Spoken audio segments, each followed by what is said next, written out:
উস্তনে হান্নানা পাশ থেকে কই, ইয়া রাসূলুল্লাহ, আপনার বিরহ আমি সহ্য করতে পারছি না। ইয়া রাসূলুল্লাহ, নবীজি, এতদিন আপনার শরীর মোবারক আমি উস্তনে হান্নানার সাথে লাগাইয়া আপনি নবী দাঁড়ায় দাঁড়ায় খুতবা দিতেন, আপনি নবীর স্পর্শ পাই আমি বড় গাছ জিন্দা হয়ে গেছিলাম। ও মায়ার নবী গো, আজকে আমাকে কেটে আপনি রেখে দিয়েছেন নবী গো, আপনার সংস্পর্শ আমি হারায় ফেলছি, আপনার বিচ্ছেদ তো আমি উস্তনে হান্নানা সহ্য করতে পারছি না। আল্লাহ নবী রাহমাতুল লিল আলামিন এই উস্তনে হান্নানা একটা খেজুর গাছের প্রেম দেখে আল্লাহর নবী বড় মুগ্ধ হয়ে গেলেন। ডাক দেয়া বলে, উস্তনে হান্নানা রে, কান্না করিস না, কান্না করিস না, আমি নবী রাহমাতুল লিল আলামিন তোকে জান্নাতের চৌকাঠি হিসেবে লাগায়া দিলাম। মদিনায় গেলাম দিতে সালাম প্রিয় নবীজিকে, সবচেয়ে বেশি ভালোবাসেন আল্লাহ তাআলা যাকে, সবচেয়ে বেশি ভালোবাসেন আল্লাহ তাআলা যাকে। মদিনায় গেলাম দিতে সালাম প্রিয় নবীজিকে, সবচেয়ে বেশি ভালোবাসেন আল্লাহ তাআলা যাকে, সবচেয়ে বেশি ভালোবাসেন আল্লাহ তাআলা যাকে। 10টা রহমত 10টা গুনাহ মাফ একবার দরদ পাকে, রাহমাতুল লিল আলামিন বলেছেন আল্লাহ যাকে। 10টা রহমত 10টা গুনাহ মাফ একবার দরদ পাকে, রাহমাতুল লিল আলামিন বলেছেন আল্লাহ যাকে। বলেন ইয়া রাসূলুল্লাহ, ইয়া হাবিবাল্লাহ, ইয়া রাসূলুল্লাহ, ইয়া হাবিবাল্লাহ। মদিনায় গেলাম দিতে সালাম প্রিয় নবীজিকে, সবচেয়ে বেশি ভালোবাসেন আল্লাহ তাআলা যাকে, সবচেয়ে বেশি ভালোবাসেন আল্লাহ তাআলা যাকে। আম্মা বা'দ, উপস্থিত সম্মানিত মুসল্লিয়ানে কেরাম, সকলের খেদমতে আন্তরিক সালাম। আসসালামু আলাইকুম ওয়া রাহমাতুল্লাহি ওয়া বারাকাতুহু। শুকরিয়া তান আমরা সকলে জবান খুলে মহব্বতের আওয়াজে পড়ি আলহামদুলিল্লাহ। প্রচণ্ড গরমের মধ্য দিয়েও আল্লাহ তাআলা অল্প সময়ের জন্য পবিত্র শাওয়াল মাসের ৩য় জুমায় আমাদেরকে আল্লাহর ঘর মসজিদে একত্রিত হয়ে জুমার নামাজটুকু আদায় করার উদ্দেশ্যে আমাদেরকে একত্রিত হওয়ার সুযোগ দিয়েছেন। সেজন্য শুকরিয়া তান সকলে জবান খুলে মহব্বতে পড়ি আলহামদুলিল্লাহ। আল্লাহ তাআলা সবচেয়ে বেশি খুশি হন যখন বান্দা আল্লাহর প্রশংসা করে। আমাদের উচিত সব সময় আল্লাহর প্রশংসা করা, তাইলে দেখবেন বহু ধরনের বিপদ আপদ থেকে আল্লাহ তাআলা আপনাকে বাঁচায় রাখবেন। কারণ বিপদ দেয় আল্লাহ, বিপদ থেকে উদ্ধারও করে আল্লাহ। এই জন্য বিপদের সময় আল্লাহর উপরে ভরসা করলে আল্লাহ তাআলা এই বিপদ আর রাখেন না, বিপদ থেকে উদ্ধার করে দেন।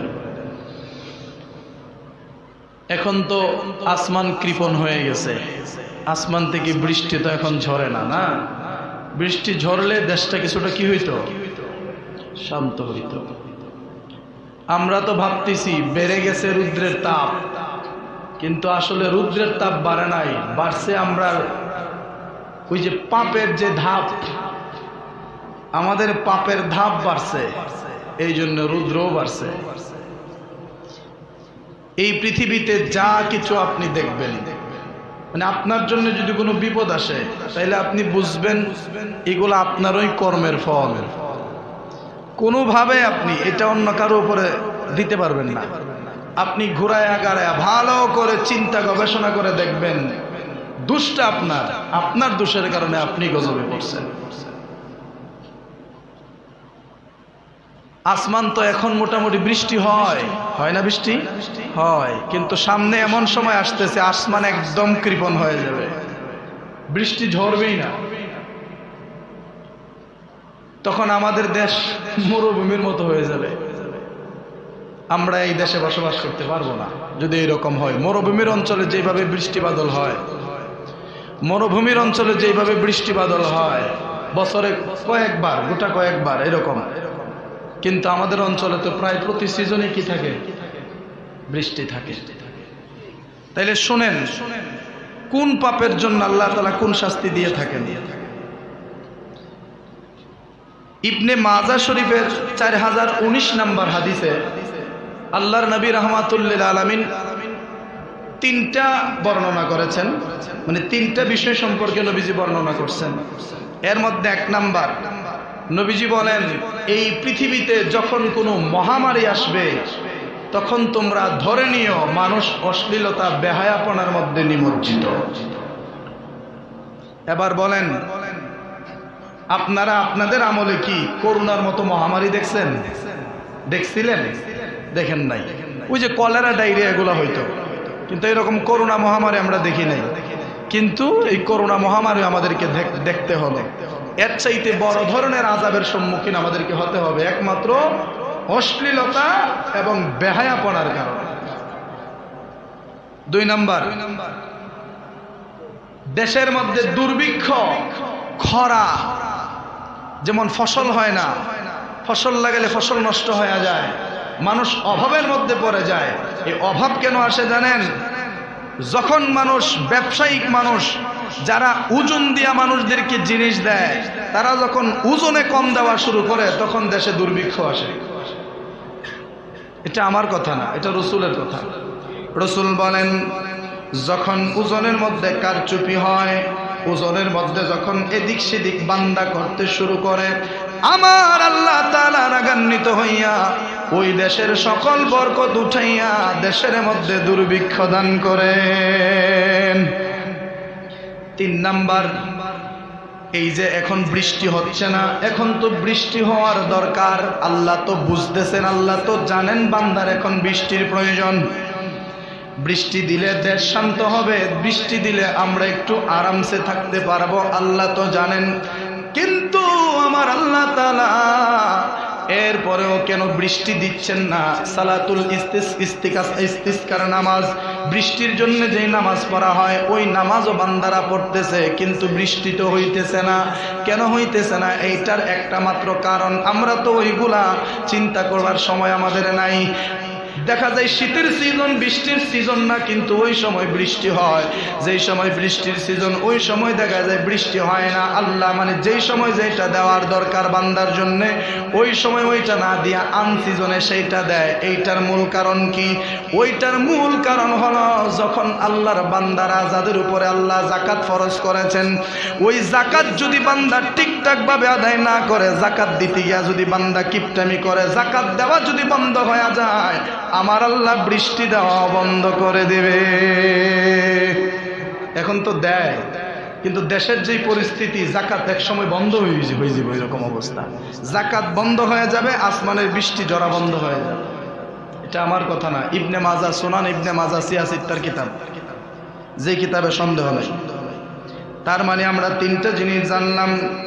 অশ্লীলতার কারণে আসে মহামারী, ওজনে কারচুপির কারণে আসে দুর্ভিক্ষ, যাকাত সঠিকভাবে না দেওয়ার কারণে, যাকাত সঠিকভাবে না দেওয়ার কারণে আসে অনাবৃষ্টি, মানে বৃষ্টি আসে না।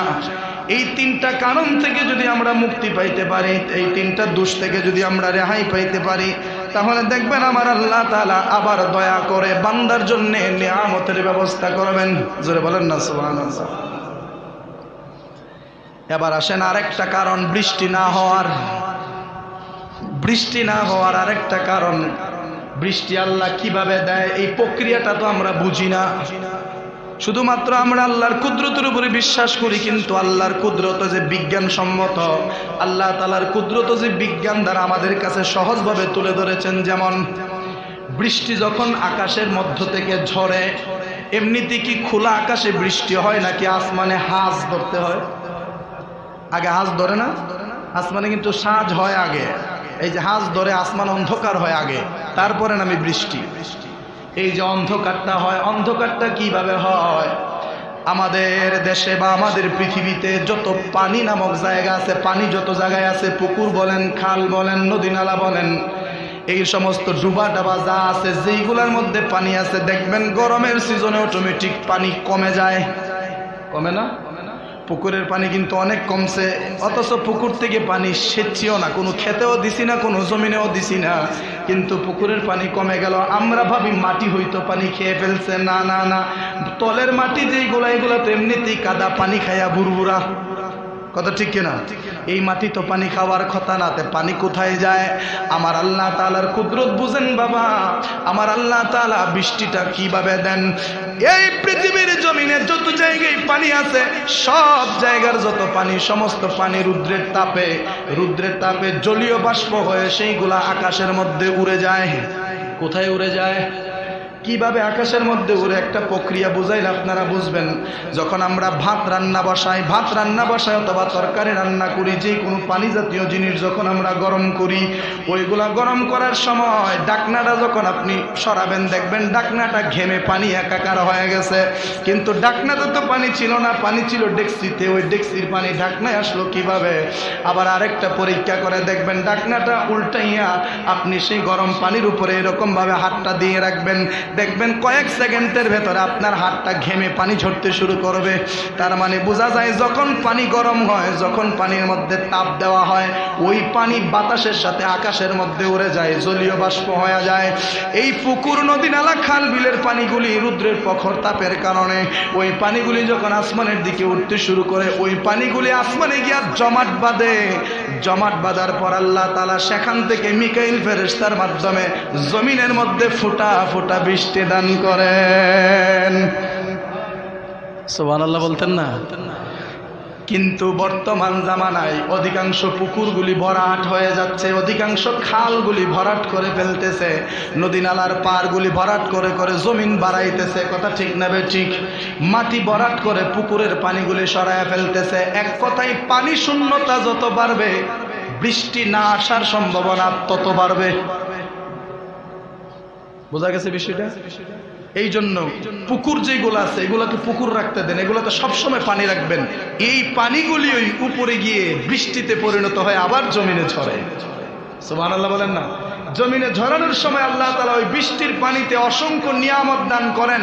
আপনি নদী থেকে, এই যে মাটির নিচ থেকে সেলো মেশিন দ্বারা পানি তুলে আপনি যে ফসল করবেন, ওই ফসলে যত পরিমাণ মানে ফসল হবে, ধান হবে, গম হবে, আপনার আকাশ থেকে বৃষ্টির মাধ্যমে যদি ফসল হয়, ওই ফসল ডাবল থেকে 3 ডাবল হবে।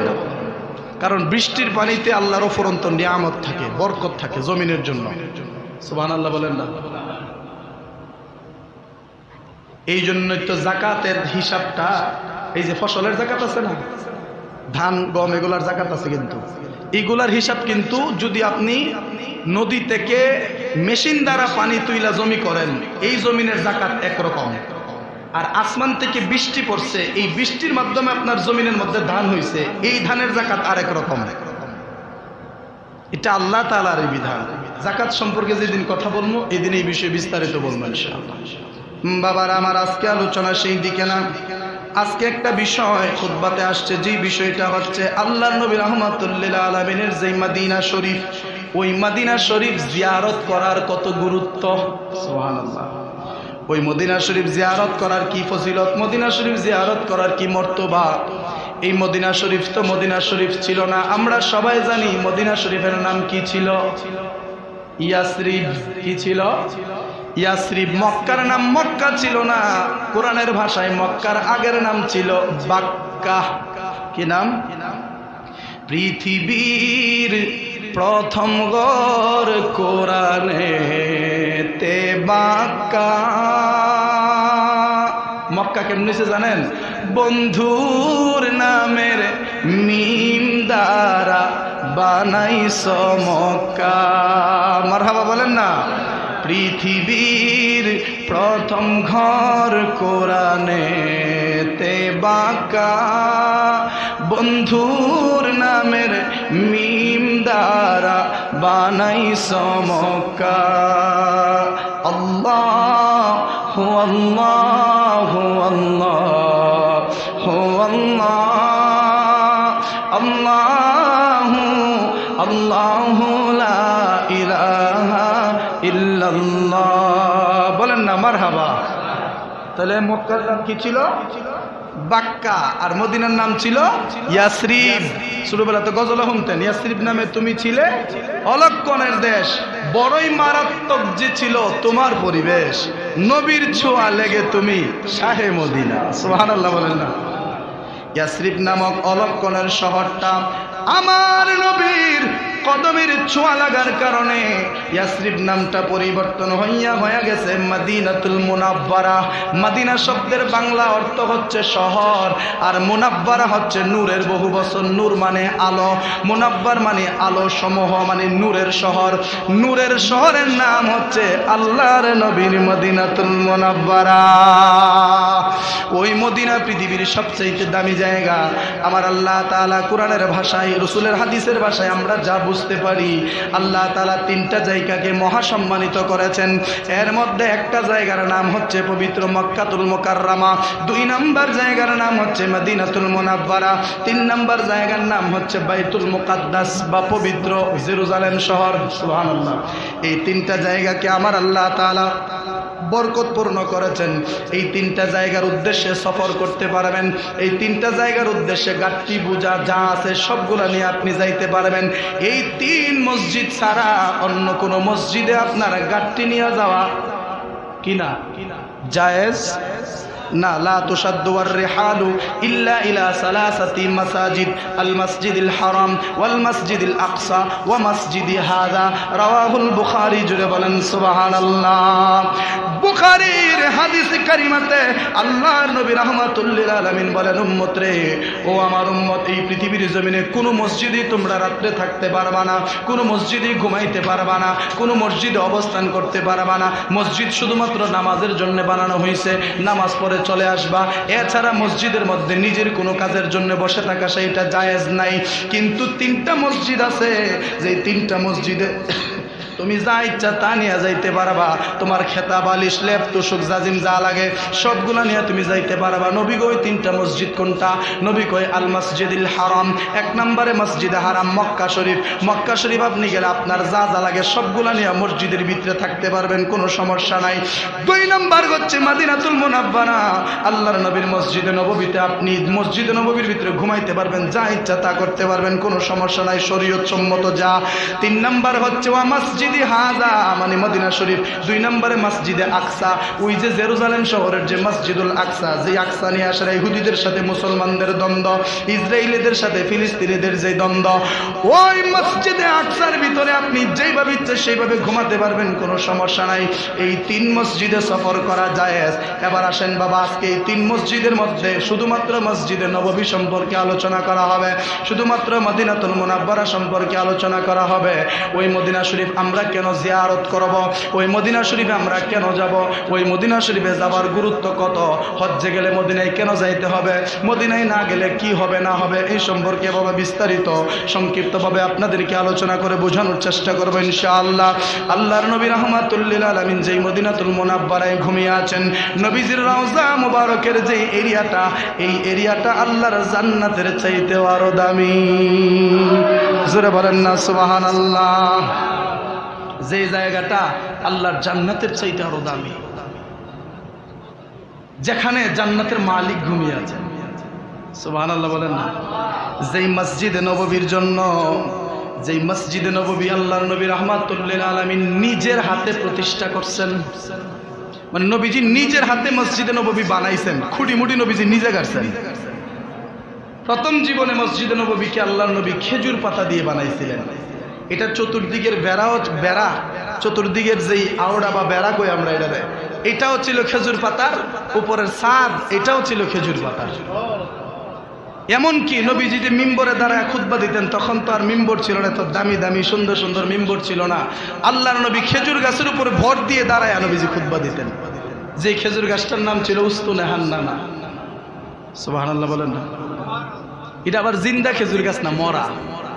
নবীজি বানাইছেন, এর ভিতরে খেজুর গাছটা পড়ে গেছে, মানে মেপের ভিতরে খেজুর গাছটা পড়ে গেছে। নবীকে কাটবার ধরা নাই, থাকতো এটাতে ধরে নবী খুতবা দিতেন। ওই জন্য খুতবার সময় একটা লাঠি ব্যবহার করতে হয়। এই উস্তুনে হান্নানার প্রেমের কথা, আল্লাহু আকবার। পরবর্তীতে যখন নবীজি এই খেজুর পাতার মসজিদ ভেঙে নতুন করে যখন আবার মসজিদ বানাবেন, তখন দেখা যায় খেজুর গাছটা মানে কাটাত পরে। আল্লাহ নবী বললেন কেটে ফেলো, কেটে ফেললেন, কেটে এটাকে এক পাশে রেখে দিলেন।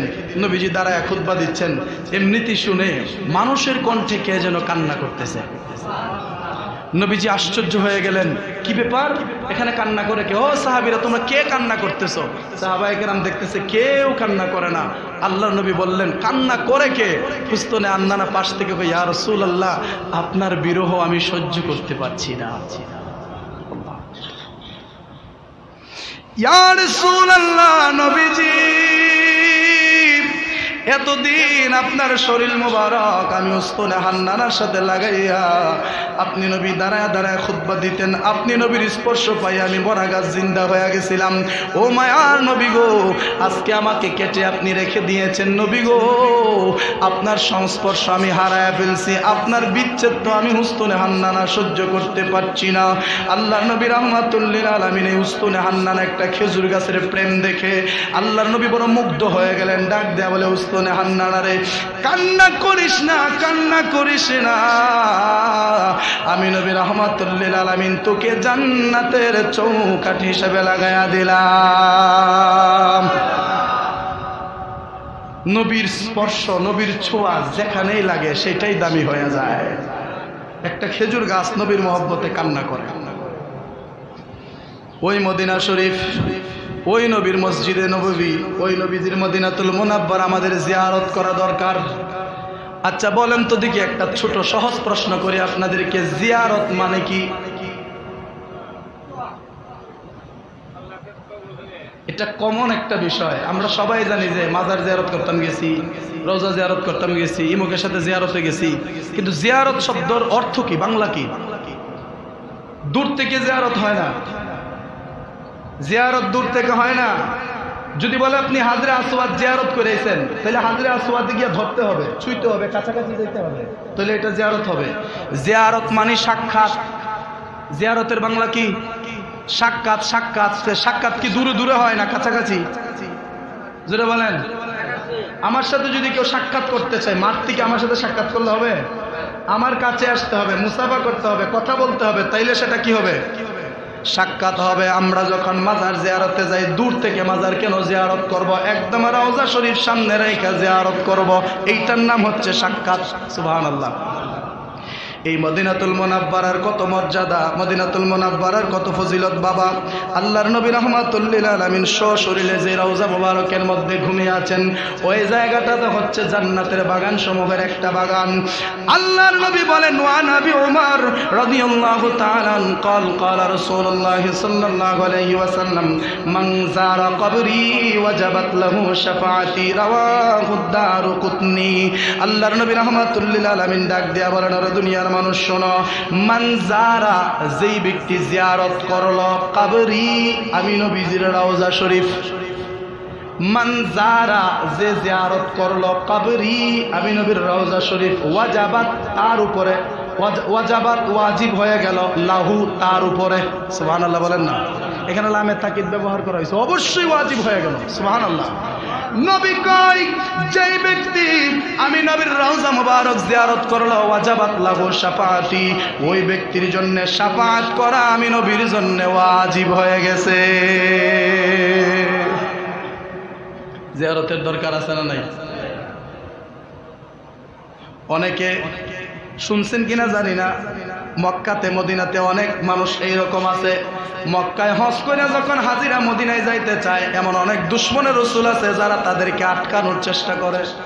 কবে এটা উমরা করতে আইছ, মক্কায় যথেষ্ট, মক্কা তো উমরার কাজ শেষ, আর মদিনায় যদিও তোরা যাইতে চাস যা, সমস্যা নাই। ও হাজিরা মদিনায় যাও, সমস্যা নাই, তবে মুহাম্মদের রওজা জিয়ারতের উদ্দেশ্যে যাও না, মসজিদে নববীতে নামাজ পড়ার উদ্দেশ্যে যাও। নাউজুবিল্লাহ। ইয়া আল্লাহ, হাজি বেদা, কারণ এটা বেদা। ও হাজি, মুহাম্মদের কবর জিয়ারতের উদ্দেশ্যে গেলে এটা বেদাত হবে, কিন্তু মসজিদে নামাজ পড়ার উদ্দেশ্যে গেলে সওয়াব হবে। নাউজুবিল্লাহ।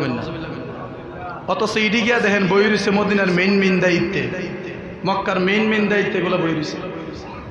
অথচ এরা একবারও চিন্তা করলো না যে হাজি মদিনায় আসবে মক্কা থেকে, বাংলার জমিন থেকে মদিনায় যাবে, মসজিদে নামাজ পড়বার লাগিয়া। আর এই মসজিদের তো কোনো দাম ছিল না, আল্লাহর নবী দাম বাড়ায় দিছে। তো নবীর কারণে যদি মসজিদের দাম বাড়ে, তা আগে তো নবীর রোজা জিয়ারত, পরে মসজিদে নামাজ। কথা ঠিক না বেঠি? এটা তো বেহুবের দলটা বুঝাইন জানা, কারণ ইহুদি খ্রিস্টানের ট্যাবলেট খাইছে, এগুলো হন উগলাইয়া ছাড়তে পারে না, হজমও করতে পারে না, এই অবস্থার মধ্যে আছে। এই মদিনার কত দাম আল্লাহর নবী রাহমাতুল লিল আলামিন হাদিসে মুবারকের মধ্যে বলেন, হযরতে আবু হুরায়রা থেকে বর্ণিত, আন আবি হুরায়রা রাদিয়াল্লাহু তাআলা আন্না রাসূলুল্লাহ সাল্লাল্লাহু আলাইহি ওয়াসাল্লাম قال ইন্নাল ঈমানা লা ইয়ারিজু ইলাল মাদিনা কামা তারিজুল হাইয়াতু ইলা হুজরিহা। বুখারী এবং মুসলিম শরীফের হাদিসে কারিমাতে আল্লাহর নবী রাহমাতুল লিল আলামিন বলেন, ইন্নাল ঈমানা, নিশ্চয়ই ঈমান, লা ইয়ারিজু, ফিরে যাবে, ইলাল মাদিনা, মদিনার দিকে। সুবহানাল্লাহ বলেন না। ইন্নাল ঈমানা, নিশ্চয়ই ঈমান, ইন্না হরফে মুশাব্বাহাতি বিল ফিল, এটা দ্বারা অবশ্যই কিছু বোঝানো হয়।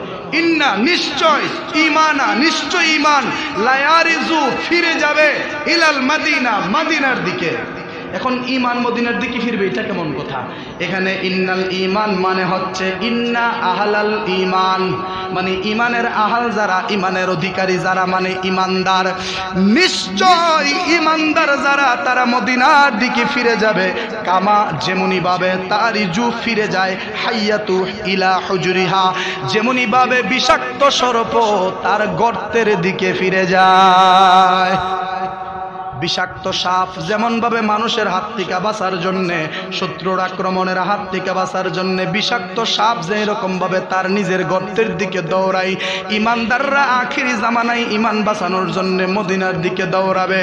তার মানে কিয়ামত পর্যন্ত মদিনামুখী যারা থাকবে তারা ঈমানদার, মদিনা থেকে যারা মুখ ফিরাইয়া নিবে তারা কাফের বেঈমান। কথা ঠিক না বেঠিক? এবার বলেন, যত বাতিল ফেরকা আছে এরার সাথে আল্লাহ নিয়ে কোনো দ্বন্দ্ব আছে? জান্নাত নিয়ে দ্বন্দ্ব, জাহান্নাম নিয়া, নামাজ নিয়া, রোজা নিয়া, হজ নিয়া, যাকাত নিয়া, দ্বন্দ্বটা কি নিয়া? নবী নিয়া, মদিনা নিয়া। কি নিয়া? নবী নিয়া যেই কথা, মদিনা নিয়া তো একই কথা। মদিনা নিয়া দ্বন্দ্ব যেই কথা, নবী নিয়া একই কথা, কারণ মদিনার সাথে নবী জড়িত, নবীর সাথে মদিনা জড়িত। কথা ঠিক না বেঠি? এখন যারা মদিনা থেকে মুখ ফিরায় নিবে, এখন যারা রসুল থেকে মুখ ফিরায় নিবে, রসুলের হাদিস হচ্ছে তারা বেঈমান। কারণ ঈমানদার হলে তার মন 24 ঘন্টা মদিনামুখী থাকবে। কিয়ামতের আগে একমাত্র মদিনায় যারা মদিনার এরিয়ার ভিতরে ঢুকবে, একমাত্র তারাই থাকবে ঈমানদার, বাকি সব থাকবে বেঈমান। কারণ রসুল বলছে 3টা মসজিদে দাজ্জাল ঢুকতে পারবে না। কারেন্ট চলে গেছে, বেশিক্ষণ বসে থাকতে পারবেন না, এই জন্য আলোচনা শর্ট করে ফেলতেছি বাবা। 3টা মসজিদে দাজ্জাল ঢুকতে পারবে না। 1 নাম্বার হচ্ছে মক্কাতে বাইতুল মসজিদুল হারাম, 2 নাম্বার হচ্ছে মসজিদে নববী মদিনা শরীফ, 3 নাম্বার হচ্ছে জেরুজালেমের বাইতুল মুকাদ্দাস। এই 3টা জায়গায় দাজ্জাল ঢুকতে পারবে না। এবার বলেন, দাজ্জাল আসবে মানুষের কি নেওয়ার জন্য? ঈমান নেওয়ার জন্য। এই গোটা পৃথিবীতে দাজ্জাল ঘুরতে পারবে, যেখানে ইচ্ছা সেখানে দাজ্জাল যেতে পারবে, কিন্তু মদিনায় যদি কোনো মানুষ ঢুকে যায়, তার ঈমান মদিনা থেকে বের করতে। এক কথায় একটা কথা মাথায় ঢুকায় রাখেন, কিয়ামত পর্যন্ত মদিনা মদিনা যারা জপবে, মদিনার নাম যাদের জবানে থাকবে, রাসূলুল্লাহর শান যাদের জবানে থাকবে, একমাত্র তারাই থাকবে ঈমানদার, এছাড়া বাকি সব বাতিল। ইন্নাল ঈমানা লা ইয়ারিজু ইলাল মাদিনা। এই হাদিসের ব্যাখ্যা করলে দেহমুল্লাহ বালা কইরা পড়ো, দইরা গেলে গাফাইতা না, হাঁটতে হাঁটতে স্বস্তিরে পড়তে হবে। বাবারা আমার, যেই মদিনার জন্য নবী নিজে দোয়া করছেন, সুবহানাল্লাহ, মদিনার জন্য নবী দোয়া করছেন। আল্লাহর নবী রাহমাতুল লিল আলামিন। অনেকে বলে মক্কার দাম বেশি, বলে কিনা? জোরে বলেন, বলে না? মক্কার দাম বেশি না? অবশ্যই বেশি, দুনিয়ার সবকিছুর চাইতে মক্কার দাম বেশি। এবার আসেন নবীজি মদিনার জন্য কি দোয়া করছেন। وقال النبي صلى الله عليه وسلم اللهم اجعل بالمدينة الضعف ما جعلت بمكة من البركة متفق عليه। বুখারী শরীফের প্রথম খণ্ডের 253 নম্বর পৃষ্ঠার 1851 নম্বর হাদিসে নবী বলেন, ও রব্বুল আলামিন, আল্লাহুম্মা, হে আল্লাহ, আল্লাহুম্মা জাআল বিল মাদিনাতি দি'ফা মা জাআলতা বিমাক্কাতা মিনাল বারাকা। নবী ডাক দেয়া বলেন, আল্লাহ গো, মক্কাতে আপনি যতটুকু বরকত দান করেছেন, এই মক্কার চাইতে দ্বিগুণ বরকত আমার মদিনায় দান করেন।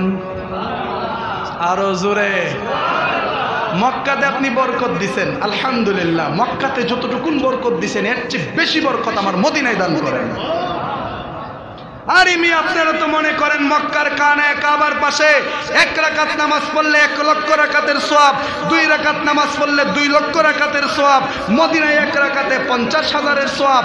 তো এখানে মদিনায় কম কেন, মক্কায় বেশি কেন? হাজিরা তো সওয়াবের আশায় কপাল খাওয়াইলা ঘষায়া, গুনাহ মাফের আশায় হাজরা আসওয়াদে সুমা দিয়া টুটমুট ফাড়াইলা। এই সুমা দিতে গিয়ে অনেকের হাত পা ভেঙে ফেলে। আর মিয়া হাকিকত যদি না জানো সুমায়া কিলা বলবো? কথা ঠিক না বেঠিক? এই হাজরা আসওয়াদ কি? এটা একটা পাথর, সাধারণ একটা পাথর, এটার কোনো দাম ছিল না। আল্লাহর নবীর টুট মুবারক যখন লেগেছে, এই পাথরটা পৃথিবীর সবচেয়ে দামি পাথর হয়ে গেছে। হযরত উমর ফারুক, উনি যখন হজ করতে এসেছেন, আয়েশা এই পাথরটারে দইরা বলতেছে, পাথর রে শোন, তোর ব্যাপারে একটা কথা। পাথরের উমরে জিগাইতেছে, তুই পাথর তো একটা সাধারণ পাথর, তোর মতো পাথর তো দেশে অভাব নাই, কিন্তু তুই পাথরে আমি উমর জিন্দিগিতেও সুমা দিলাম না। কেন সুমা দিছি জানোস? কারণ আমি উমর নিজের চোখে দেখিয়েছি আমার নবী তোরে সুমা দিছে। একমাত্র নবীজি তোকে চুমু দিয়েছে, এই জন্য আমি উমর তোকে চুমু দিলাম। তাহলে নবীর কারণে কার দাম বাড়ছে? এই পাথরে গুনাহ চুষে না নবীজির চুম্বনে চুষে? সুবহানাল্লাহ বলতেন না? মক্কাতে 1 লক্ষ রাকাতের সওয়াব, মদিনাতে 50,000-এর সওয়াব। তো আল্লাহ তো কোনো জায়গায় নবীরে কম দিল না, এখানে কম দিল কেন? প্রশ্ন আসে কিনা? আশেকদের মনে প্রশ্ন আসে না? মাথায় তো এরকম একটা চিন্তা আসে। আল্লাহ বলছে, ওয়া আতমামতু আলাইকুম নিয়ামতি, ওয়া আতমামতু আলাইকুম নিয়ামতি, আমি আমার সমস্ত নিয়ামত আমার হাবিবকে দান করেছি। এখানে ওয়া আতমামতু শব্দের ব্যাখ্যা মুফাসসিরিনে কেরাম উদাহরণ দিয়েও করছেন। নতুন জামাই যখন শ্বশুর বাড়িতে যায়, যাওয়ার পরে দেখবেন নতুন জামাইরে সামিজদা বাইরিয়া তরকারি দেয় না, ছোট ছোট বাটিগুলো আনে। যদি শ্বশুর বাড়ি আবার সচ্ছল হইতিব, ফহির হইত না, সচ্ছল শ্বশুর বাড়িতে গেলে দেখবেন জামাইরে আপনার সামিজদা বাইরিয়া তরকারি দেয় না। জামাইরে যখন তরকারি দেয়, ছোট ছোট বাটি আছে, একটার মধ্যে মাছের ভুনা, একটার মধ্যে কলিজা ভুনা, একটার মধ্যে গরুর গোশতের ভুনা, একটাই কালা ভুনা, এই সবগুলো দেখবেন একটা একটা করে উঠ করে ঢেলে দেয়। কথা ঠিক কিনা? উঠ করে ঢেলে দেয় না? উঠ করে ঢেলে দেয়। আচ্ছা বলেন, সামিজদা বাইরিয়া যদি আমি এটার থেকে নেই, তাহলে তো কিছু ঝুল হইলে অবশিষ্ট থাকে, থাকে না? একটা আলু হইলে অবশিষ্ট থাকে। সমস্ত নবীদেরকে আল্লাহ নিয়ামত দান করছেন এইভাবে, সামিজদা বাইরিয়া। সুবহানাল্লাহ বলেন না? নবীদেরকে আল্লাহ অফুরন্ত নিয়ামত দিচ্ছেন, কিন্তু সবাইকে দিচ্ছেন আল্লাহ এইভাবে, কিছু দিচ্ছেন কিছু দিচ্ছেন না, এরকম। কিন্তু আমার নবীর বেলায় আল্লাহ সূরা নিসার ভিতরে 16 রুকুতে বলেন, ওয়া আতমামতু আলাইকুম নিয়ামতি, আমার যত নিয়ামত ছিল সব নবীকে আপনার উপর উফুর করে ঢেলে দিয়েছি। মানে উফুর করে ঢেলে দিলে যেই রকম প্লেটে বাটিতে কিছু থাকার সম্ভাবনা থাকে না, আল্লাহর নিয়ামতের এমন কোন নিয়ামত নাই যেটা আল্লাহ আমার রাসূলকে দান করেন নাই। নবী গায়েব জানে না, তাহলে একটা নিয়ামত বাদ পড়ল, নবী নূরের না, আরেকটা নিয়ামত বাদ পড়ল। কথা ঠিক কিনা? আল্লাহ কই যা নিয়ামত আছে সব দিছি, তার মানে আমার আল্লাহ তাআলার এই সৃষ্টি জগতে এমন কিছু নাই যেটা আল্লাহ রসুলকে দেন নাই। তাহলে এত সম্মান যদি আল্লাহ রসুলকে দিতে পারেন, মক্কাতে 1 লাখ, মদিনাতে 50,000 কেজি, এটা তো বিপরীত হওয়ার কথা ছিল যে আমার হাবিবের আমি ভালোবাসি, মক্কা রাজিরা শোন, মদিনায় গেলে 1 লাখ, আমার মক্কা এলে 50,000, হিসাবটা ঠিক আছে। কিন্তু এটা কেন হলো জানেননি? আমার আল্লাহ তো বেইনসাফ করে না। আল্লাহ তাআলা আমার নবীরে 1 লক্ষ রাকাতের সওয়াব দিয়েছিলেন। সুবহানাল্লাহ বলেন না? আল্লাহ নবীরে 1 লক্ষ রাকাতের সওয়াব দিয়েছিলেন, মানে মদিনায় 1 রাকাত নামাজ পড়লে 1 লক্ষ রাকাতের সওয়াব, এটা আল্লাহ নবীকে দিয়েছিলেন। কিন্তু আল্লাহর নবী সেইটা কাবাকে দান করে দিয়েছেন। কখন দান করছেন শুনেন, মজার কাহিনী। মক্কা যখন নবীজি বিজয় করলেন, মক্কা বিজয় করতে কোনো তরবারি টরবারি লাগে নাই, যুদ্ধ টুদ্ধ কিচ্ছু হয় নাই, অস্ত্র বিনে মক্কা বিজয় হয়ে গেছে। সুবহানাল্লাহ, নবীর ভালোবাসায়। মক্কা বিজয় হওয়ার পর আল্লাহর নবী মক্কা বিজয় হওয়ার পর নবীজিদের শেষ বিদায় হজ করেছিলেন। এই বিদায় হজের সময় নবী যখন মক্কা থেকে বিদায় নিচ্ছেন, মক্কার মানুষদের থেকে বিদায় নিচ্ছেন, কাবাকে গিয়ে বলতেছে, কাবারে আমি নবীর হায়াতে মনে হয় তুই কাবারে আর জিয়ারত করতে পারবো না। ও কাবা, আমি নবী চিরজীবনের জন্য মদিনায় চলে যাচ্ছি। এই কথা বলার সাথে সাথে কানায় কাবা কান্না শুরু করে দিলেন। পাথরের দেয়াল কান্না শুরু করছে। আমার নবী গো, কিরে কাবা, আজকে সবাই হাসতেছে, মক্কা বিজয় হয়েছে আজকে, তুই কাবার ভিতর থেকে সব মূর্তি পরিষ্কার করে দেওয়া হয়েছে, তুই তো হাসবার কথা, কাবা তুই কাঁদিস কেন? কাবা ডাক দিয়া কই, ইয়া রাসূলুল্লাহ, ইয়া হাবিবাল্লাহ, ও মায়ার নবী, দয়ার নবী গো, মক্কার সাহাবীরা গনিমতের মাল পাইয়া তারা খুশি, মক্কার মানুষ আমি কাবারে পাইয়া খুশি, মক্কার মানুষ কাবার ভিতর থেকে মূর্তি সরাইয়া খুশি, কিন্তু আমি কাবা তো আপনাকে হারাইয়া খুশি হইতে পারি না। ও নবী গো, আপনি চইলা যাবেন, আপনি আমার পাশে থাকবেন না, এই বিরহ আমি কাবা কোনোদিন সহ্য করতে পারবো না। নবী গো, আমার গায়ে আপনি চিরজীবনের জন্য সুখেরই পোশাক লাগায়া দেন, মানে কালো পোশাক। আপনি বিল্ডিং করছেন, আপনার বিল্ডিং এ কত ধরনের রং লাগাইছেন, কোটিপতি মানুষ বিল্ডিং এ কত রং বেরঙের রং লাগায়, কিন্তু পৃথিবীর সবচেয়ে দামি ঘর কানায় কাবা, এই কাবাতে কালা রং ছাড়া আর কোন রং দেখছেন? কেন? এই কাবা কি সাদা গিলাফ পরতে পারতো না? এই কাবা কি লাল গিলাফ পরতে পারতো না? এই কাবা তো বিভিন্ন রঙের পোশাক ধরতে পারতো, কিন্তু কাবা বলে, ইয়া রাসূলুল্লাহ, আমার গায়ে এতদিন রং বেরঙের যাই পোশাক লাগছে, আজকের পর থেকে আমি কাবা আর হাসি মুখে থাকতে চাই না, আমি কাবাকে আপনি কালো গিলাফ পরায় দেন। নবী কো, কাবা রে মন ভাঙিস না, ও কাবা কষ্ট নিস না, শুন আমি নবী কি দোয়া করতেছি শুন। কানায় কাবার জন্য নবী দোয়া করে, আল্লাহ গো, আমার মদিনায় তুমি যে 1 লাখ রাকাতের সওয়াব দিছ, ওই 1 লাখ আমি নবী কাবারে দিয়া গেলাম। ও কাবা কাঁদিস না, তোর কাছে যদি আয়া কোনো মানুষ 1 রাকাত পরে 1 লাখ রাকাতের সওয়াব পাইব, কি মনে করছস? নবীজি যখন এই হাদিয়া কাবাকে দিলেন, কাবা খুশিতে নাচতে শুরু করে দিয়েছেন। ওই নবীজি নিজে কম নিয়ে মদিনায় চলে গেলেন। আজকে হাজি সওয়াবের আশায় হজ করে, সওয়াবের আশায় মক্কায় যায়, মদিনায় যায়, কিন্তু সওয়াবগুলি আল্লাহ তাআলা দান করেছেন যেই নবীর তুফাইলে, যেই নবীর সাদকায়, ওই নবীর শান শুনলে গায়ে আগুন জ্বলে দুশমনে রাসূলের দল। কথা ঠিক না বে ঠিক? মনে রাখবেন, কিয়ামত পর্যন্ত মদিনা মদিনা যারাই যাবে তারাই ইমানদার, এছাড়া বাকি সব বেঈমান, যতই নামাজি হোক, নবীর কথা যার জবানে থাকবে। এই জন্যই তো কবি নজরুল বলছে, মুহাম্মাদের নাম জপেছিলি বুলবুলি তুই আগে, মুহাম্মাদের নাম জপেছিলি, তাই কিরে তোর কণ্ঠের গান, তাই কিরে তোর কণ্ঠের গান এমন মধুর লাগে, ওরে এমন মধুর লাগে, মুহাম্মাদের নাম জপেছিলি বুলবুলি তুই। মোহাম্মদের নাম জপেছিলি বুলবুলি তুই ওরে গোলাপ নিরিবিলি নবীর কদম ছুঁয়েছিলি ওরে গোলাপ নিরিবিলি নবীর কদম ছুঁয়েছিলি সেই কদমের খুশবু আজ সেই কদমের খুশবু আজ তোর আতরে জাগে ওরে তোর আতরে জাগে মোহাম্মদের নাম জপেছিলি বুলবুলি তুই মাশাআল্লাহ মোহাম্মদের নাম জপেছিলি বুলবুলি তুই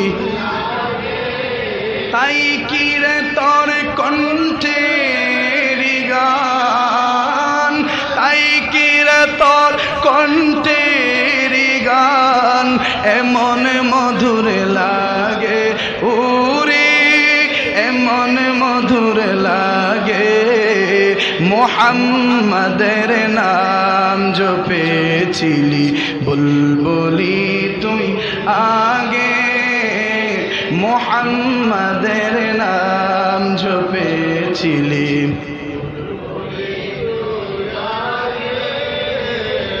ওরে ভ্রমর তুই কি প্রথম চুমিছিলি নবীর কদম ওরে ভ্রমর তুই কি প্রথম চুমিছিলি নবীর কদম আজো গুনগুনিয়ে সেই খুশি কি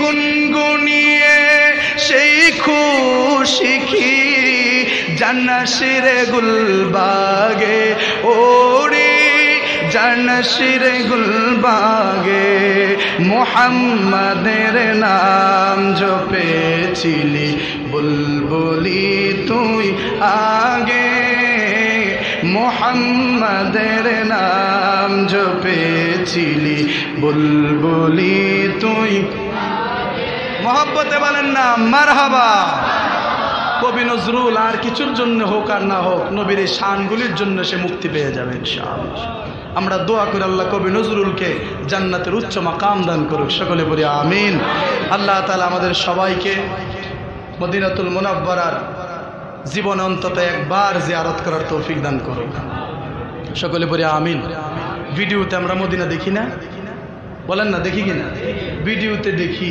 সরাসরি লাইভে দেখি কতভাবে আমরা মদিনা দেখি কিন্তু স্বাদ কি জোড়ায় কারণ কি স্বাদ মিটে না রোজা দেখে রোজা দেখে রোজা দেখে কি উপমা দিব আমি আমার মুখে স্বাদ মিটে না রোজা দেখে রোজা দেখে রোজা দেখে সরাসরি দিক হাজির আর স্বাদ মিটে না আমরা ভিডিও দেখে স্বাদ মিটবো এই জন্যে আল্লাহ যেন জীবন অন্তত একবার সোনার মক্কা মদিনা জিয়ারত করার তৌফিক দান করেন সকলে করি আমিন নবীর মোহাব্বত সকলের অন্তরে লালন করার তৌফিক দান করুন আমিন ওয়া মা আলাইনা ইল্লাল বালাগ আসসালামু আলাইকুম ওয়া রাহমাতুল্লাহি ওয়া বারাকাতুহু